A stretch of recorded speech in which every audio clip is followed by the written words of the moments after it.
The author and social critic Aldous Huxley is perhaps best known for his book Brave New World. In 1952, he wrote another book called The Devils of Loudun. And I recently read this one because I'm studying possession and exorcism as I'm writing a sci-fi fiction which deals with exorcism on a sci-fi level. This is one of my top 10 favorite books now. It's fantastic. In pretty much every book on exorcism ever written in the past 200 years or so talks about Loudun. It's famous. The Exorcist talks about Father Souron, who was the main priest who tries to exorcise these nuns at the convent, the Ursuline convent at Loudun, and dies afterward. In fact, all the priests involved in the exorcism end up dying. From India to the Planet Mars, Bourguignon's book on possession, and Osterreich's book, and really the first time I heard about it was in Jean-Michel Urbain's Puppet of Desire. All of them talk about Loudun because it's perhaps the best documented case of possession and exorcism and the total failure of the church when it came to exorcising, well, in terms of psychiatry, I guess you could say. So the story of Loudun is this. In the 16th century, 17th century, 1633, Cardinal Richelieu was trying to convince Louis XIII to basically destroy the castle at Loudun because it was a holdout of Protestants, the Huguenots or the Huguenots, however you say that. Sorry, there's a lot of French words and names in this. I'm just going to butcher them. And Richelieu kind of needs a reason to go and attack this place.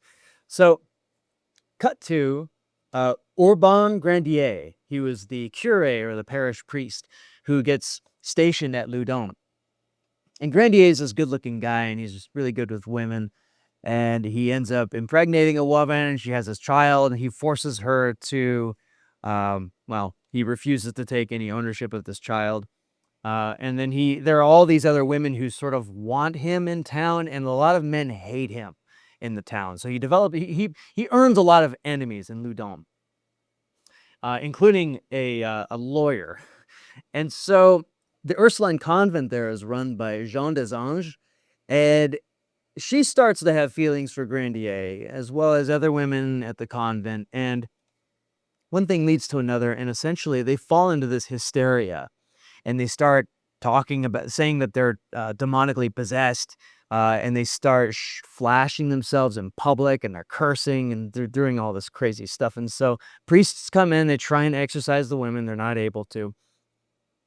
And what happens is that the women at the convent accuse Grandier of sorcery, claiming that he bewitched them. Now, this is, of course, during the time of the Great Witch Trials in Europe. Not so great witch trials, I should say. And Grandier, this is the perfect opportunity for Richelieu to strike a blow to Loudun. And if they can claim that Grandier is a sorcerer, then that will give him sort of free rein to just do whatever he wants to Loudun, destroy the castle, and move that power over to his town. And so they put him on trial. He repents of everything. He repents of sleeping with all these women, having the child. He repents of everything, but he maintains his innocence, claiming that he's not a sorcerer, he's not a witch, and he's had nothing to do with the hysteria of these women. In fact, he never even met them. Of course, this is not good enough. There's all kinds of evidence brought up against him. And what's interesting about the evidence at the time, there's something that St. Thomas wrote, Book 22, Question 9, Article 22. In Latin, it says, Daimoni etiam vera dicenti non est credendum, which means the devil must not be believed even when he tells the truth. However, this lawyer, his name is Laubardemont, he says otherwise. He says, well, because these demons, the devil, is speaking from the spiritual world, he must be telling the truth because, and this is a quote from the book, what he says is, duly constrained, the devil is bound to tell the truth. And so in essence, the court accepts everything that these women say when they're in this possessed state. Now, this is really interesting. So there are some amazing books too. One in particular I read, which is J.H. Chaje's book, or Chajes, I don't know how you pronounce his name, sorry, Between Worlds, and he discusses how possession. Around the same time in Safed in Israel, women would also become possessed by men, and that sort of gave them, you could say, license, you could say the opportunity, you could say the authority, whatever it is. They were able to speak out against men who had done wrong. And it was believed. Otherwise, women who complained about male misconduct were just treated as gossipers, and there was this like big sin. But if you were possessed, right? If you were speaking as though you were this, possessed by some spirit, well, what you say must be true. And so they would listen. And so that's what happens in the court case against Grandier. All of the statements that the women make are taken as bona fide evidence, and he's burned at the stake. There's a movie made about this. Forget the title. I'll put it in the description though. All that's to say, despite him being burned at the stake, of course, the possessions don't get any better. They get much worse. And another priest comes in, Father Suron, who tries to exorcise these women. He becomes very ill himself. He starts to die. He falls into his own hysteria. And then the woman, Jeanne des Anges, who had started this whole thing, she goes on to try and become canonized because she was trying to be like Saint Teresa. So she goes around claiming that she's got this kind of stigmata with a word written on her hand, right? She keeps showing this word around. She claims that Saint Joseph's oil has gotten on her shirt. All these miracles around her now because she was possessed, but now she's magically or miraculously healed. And so she goes around on this tour to try and, bolster herself as like this new saint. The main reason she was going around trying to do this was so that she could clear her name and convince everybody that she had not falsely accused Grandier. Because if it was a false accusation, then she was guilty of murder. She was never canonized, but she definitely tried. And she kind of died alone. What is going on? Well, there are two main themes of this book.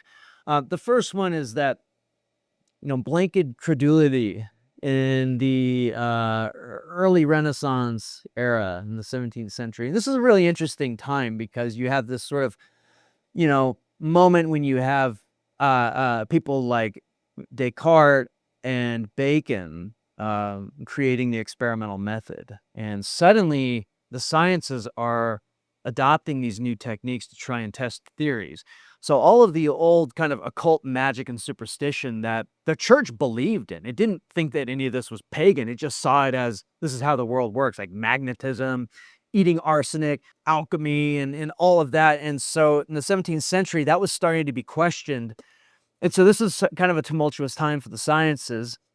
And under the sciences is psychiatry. And it doesn't look like what the priests were doing with psychiatry, but in a sense, they were essentially starting psychiatry in Europe.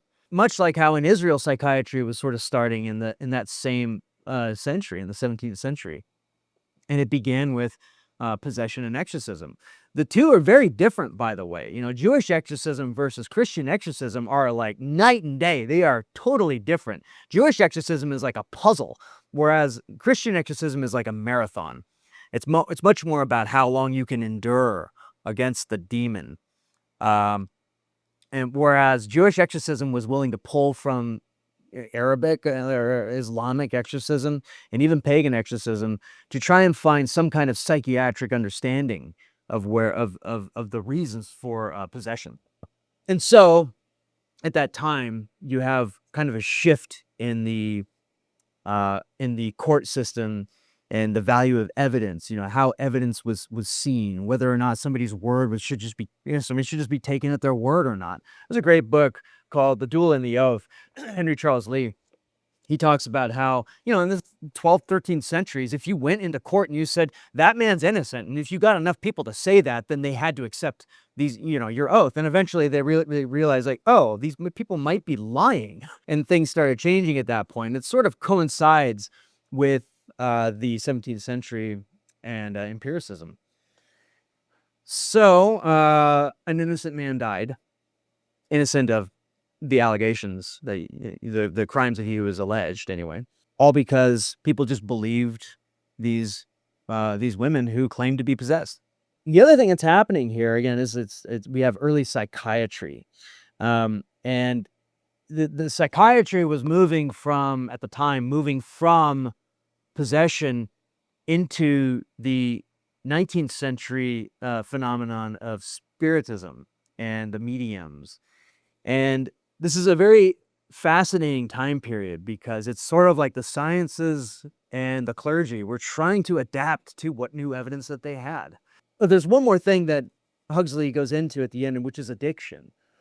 And Huxley, he's an amazing author. I don't have to say that, of course, but like this is such a dense book. I mean, it's like it's not just a story about this. He's always weaving in the history of psychiatry, the history of magic, the history of the church.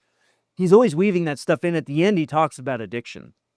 And in the 50s, there was plenty of science and whatnot about the issues of alcohol addiction and substance abuse, but nobody had done any research on the addictive effects of herd mentality, as he calls it, or herd frenzy.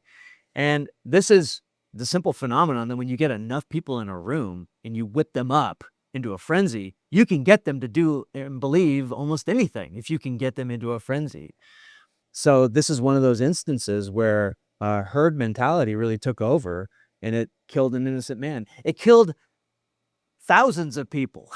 Thousands of people died because of herd behavior, right? I don't like using that term herd behavior. It implies that humans are animals, which we're not. We're not animals. You can watch any of my past videos and I'll defend that in those. But it is this crowd, this sort of crowd mimesis, right? René Girard calls it mimetic desire. And that in a one-to-one situation where it's just two people, it's a little bit less, you have less of a herd mentality. But as soon as you have a massive enough group, then the desires of the group start circulating and everybody starts mimicking everybody else. And it's very easy then to fall on an innocent victim, which is exactly what happens in this. One of my top 10 books. It's amazing. We can't forget the humble roots of psychiatry. Say what you want about it now, but it's fascinating to see how it came from these situations. Check it out. This is an amazing book. The Devils of Loudun, Loudun, by Aldous Huxley, 1952. Get it at Abe's Books. Abe's Books is the best. Okay, check out the Discord. I'll put a link in the description. Thanks for watching.